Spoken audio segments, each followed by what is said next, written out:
In this video I'm going to show you how you can make the Elouise blouse, and I have some beautiful white embroidered fabric to make it. It's a cotton fabric, and I'll make the version with the bows down the front and long sleeves. To make the bows I have bought some bias tape, but you definitely can make it from the fabric. It's just that this fabric has embroidery on it, so I thought it's going to be easier with some bias tape. When printing the pattern, just make sure you check the box print 100%, and then you can check if this box is really 5 to 5 centimeters to make sure everything is right. The sizes are here. You can check the sizing chart and then pick your perfect size. Now I'm matching up the crosses. If you prefer, you can also cut the page back a little bit to the dashed line. When you've pinned the straight edge on top of the straight edge and check that the thread running of the fabric is super straight, you can pin the pattern on. For me, I had to shorten the sleeve a little bit to make sure that that's the correct length. You can measure your arm like this and then just check how long you want the sleeve. And here it's important that you consider the 1 centimeter seam allowance, so 1 centimeter down, and then you can measure your length.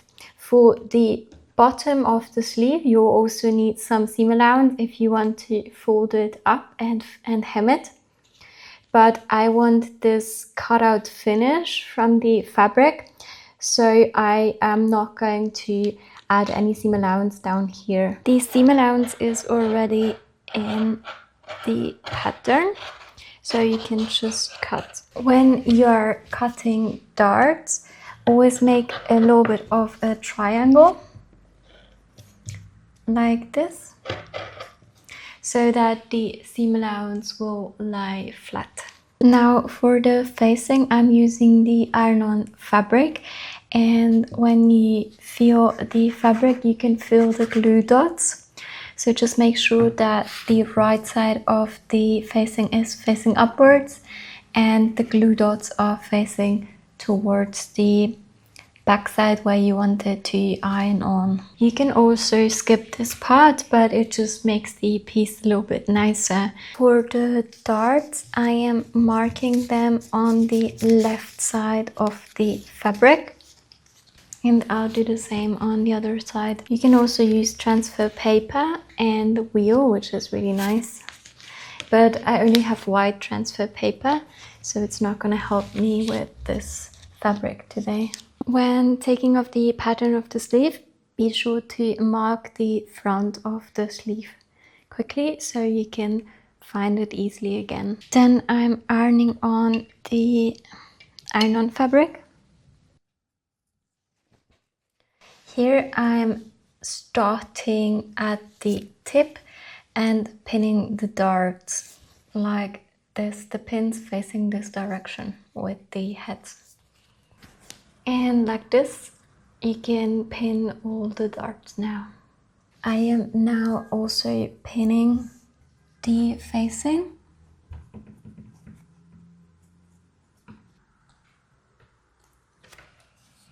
Next, I'm sewing the darts, and for that I'm always starting out here and finishing here. This way I can go super close to the edge. I'm also using stitch length 2.5. The last stitch is really at the edge.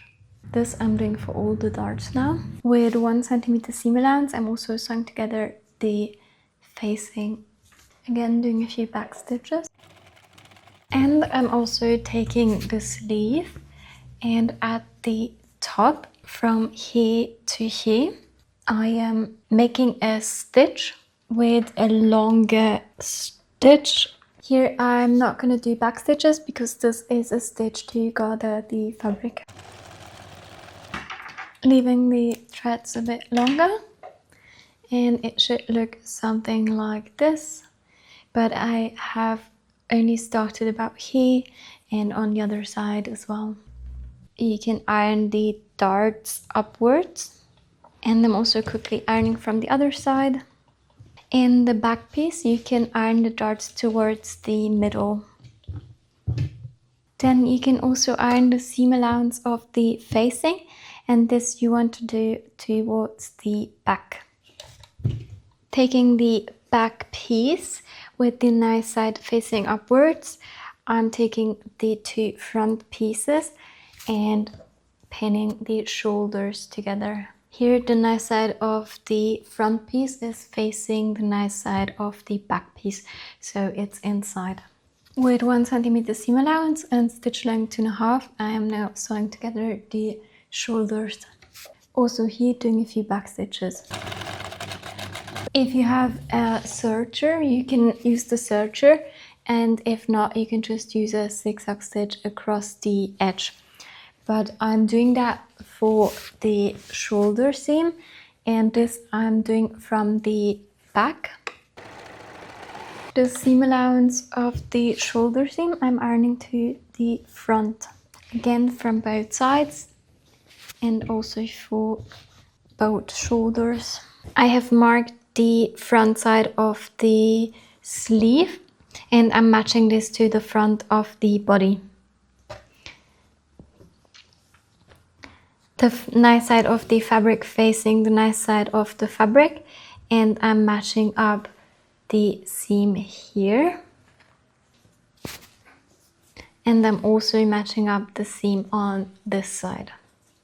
Matching up the middle seam with the middle of the sleeve and pinning this, and then I can adjust the length with the thread I've put into the sleeve and just match it up so that it fits.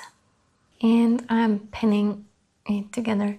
With sleeves you always want to pin a lot, and usually you would pin from this side where you have more fabric and hold it a little bit around like this.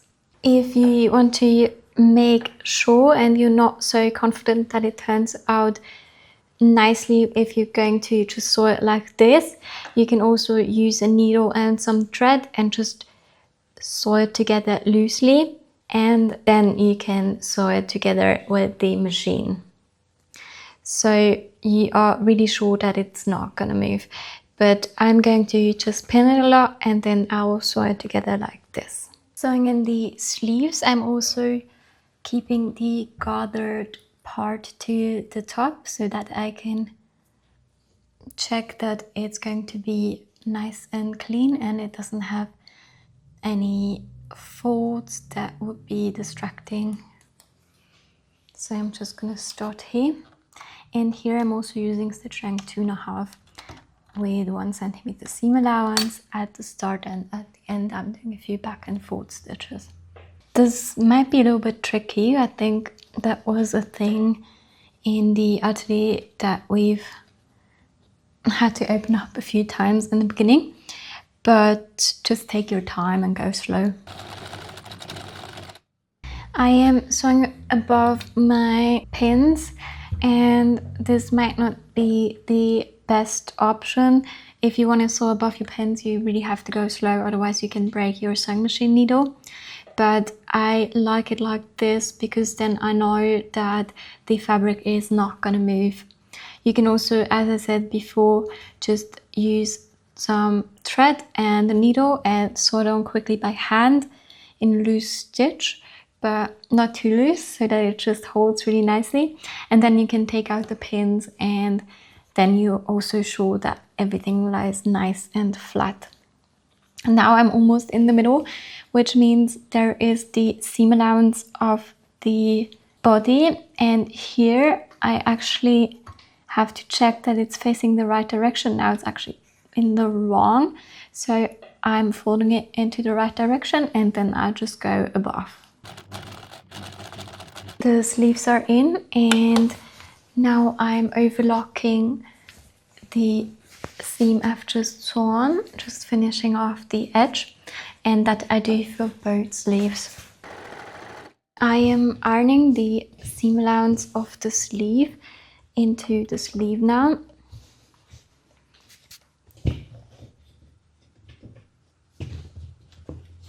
And it should look like this now. Turning the nice side towards the inside, you can match up the seam of the sleeve and put a pin in there. And now I'm just pinning the sleeves. I'm continuing down the side seam. Here I'm checking that the darts are facing the right direction and also that the seam allowance of the sleeve is facing inwards.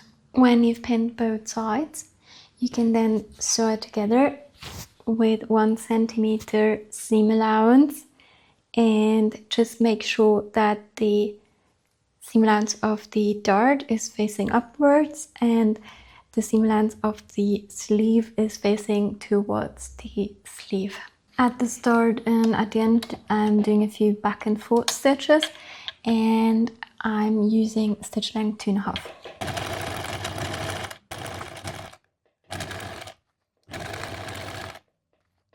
And of course the other side as well. When you're done, you can overlock the side seam, and I'm doing it from the back, so the back piece is facing upwards. You can also zigzag the edge if you don't have an overlocker, but if you have an overlocker, you can now make a knot here at the end or pull it in with a needle. Since I'm not going to iron it up and finish the seam like that because I have the cut finish, I have to pull it in with a needle so that I have a nice finish. But I really can't find my needle and it's been like super long now, so I maybe have to go and buy a new one, so I'm just ignoring this for now. And for me here at the bottom the same, if you're going to iron it up, you can easily also just make a knot like this and just pull it super close there. With the now clean finished edge, you can iron the side seam to the front, and the same thing also continuing throughout the sleeve. Here I'm always pulling it a bit apart so that it lies nice and flat. Then it should look like this, and of course the same thing for the other side. Taking your facing, you can do an overlock stitch or a zigzag stitch along the outer edge. For the seams, just make sure that the seam allowance lies into the right direction, and it should look like this. To make the straps, I have ironed them in half, and now I am pulling the thread long and putting it into the middle of the piece. You can skip this part if you have a loop turner and want to use the loop turner. Otherwise you can make it like this. And here I'm on the edge using a straight stitch, about 2.5 for the stitch length. Always doing a few back stitches. And for me, I want my straps quite narrow, so I am making them 7 millimeters wide, which is about the width of the foot. You can definitely also do 1 centimeter. That will be a bit more easy to turn as well if you do that. The thread, I'm just checking that it lies in the middle in the crease and it's not going into the seam. Cutting back the seam allowance a little bit. Here it's very important that you don't cut into the threads you have pulled in, and I am also cutting back the corner here a little bit. What I like to do is now make a zigzag stitch over the edge so that it for sure will not open up at any time, also when washing and wearing and tearing. The threads of the zigzag stitch I can cut back now. And then I have the threads I've put into the middle of the crease, and I can start pulling. I'm also pushing back the fabric like this, wrapping it around my hand, and then at the start here, since the bias tape is not so slippery, I'm just lifting the end a little bit over the tip, and as soon as the start is done, it usually is a little more easy to finish the rest. So I'm just wrapping more and carefully pulling, and now I can already feel it turning. And that's how I turn the straps, but here at the end I have to massage the other edge out. And here I have my straps. If you haven't marked the position for the straps yet, you can take your pattern and mark it now.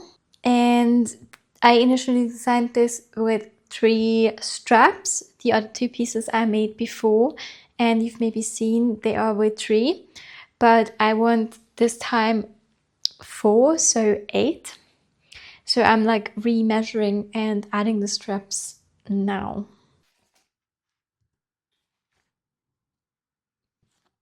You can pin the straps and they should really be parallel to each other. Here at the top is the 1 centimeter seam allowance, so it starts at the very top, but this one is going to be folded down, this 1 centimeter. Then you can take your facing and put it right on top, and also pin it on all around. I have of course matched up the shoulder seams, so I have put a pin right on the seam line here and on the other side as well. And when you're done pinning, you can go to your sewing machine and sew it on with 1 centimeter seam allowance. When you will be in the edge here with your needle down, you can turn and go around back down here, turn again and finish down there. At the start and at the end, I'm of course doing a few back and forth stitches.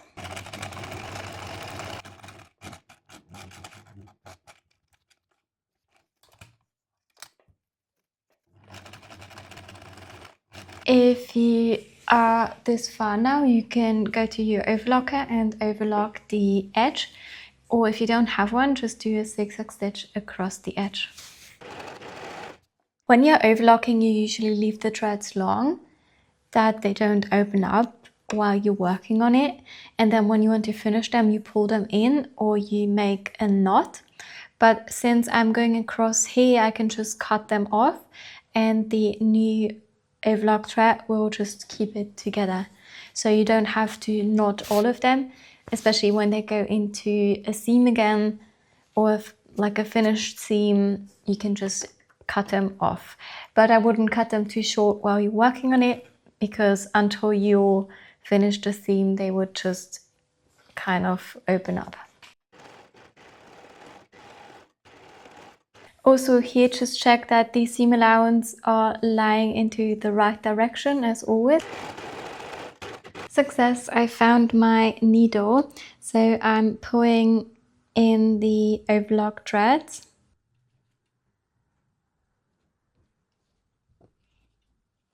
And then cutting them off. Now to iron the facing, you can iron it like this and then turn it, and you'll have a nice crisp edge. This you can do all around now. The neckline as well, ironing it up before then folding it down and ironing it down the other side. To finish off the facing and make sure it's going to lie flat, there are 2 options on how you can do it. First option is just make a top stitch. If you want to do that, you have to, however, finish the bottom seam first. For me, I have a different finish. But if you have just a straight finish, you can now with 1 centimeter seam allowance just sew down the facing and then turn it around, and you'll have a nice corner. And when you've done that, you can do the top stitch to keep everything in place.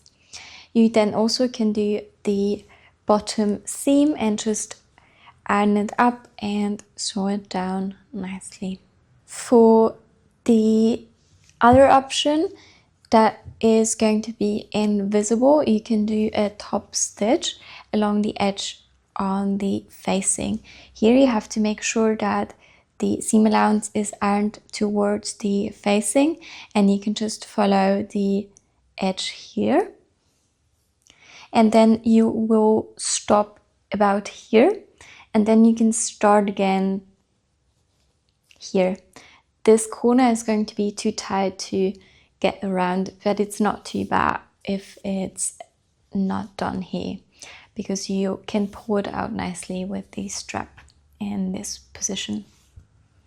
So for me, I'm going to do this option. When you're doing a top stitch that is visible from the outside, or here from the inside of the facing, but it's not going to hold 2 pieces together, it's just on top of something, you would always want to choose a longer stitch that makes for a nicer finish. So I'm choosing about stitch length 3.5, and you can just try out how it's going to look nice for you. And then you can basically just make sure that the seam allowance lies direction facing, and you can follow the edge with a top stitch. You can either do a few back and forth stitches here, or if you want the perfect finish, you can pull the threads back and knot them there. Here I'm also just always checking that I've ironed well, so I'm pulling a little bit to make sure that the fabric is pulled out all the way. So I've stopped about here, and I'll start again about here. And then I'll just go all around, the same thing as well on the other corner. And I'm always checking that the seam allowance lies flat and into the right direction. The last thing to do to the facing is fixing it down into place on the shoulder seam. There are a few different ways on how you can do that.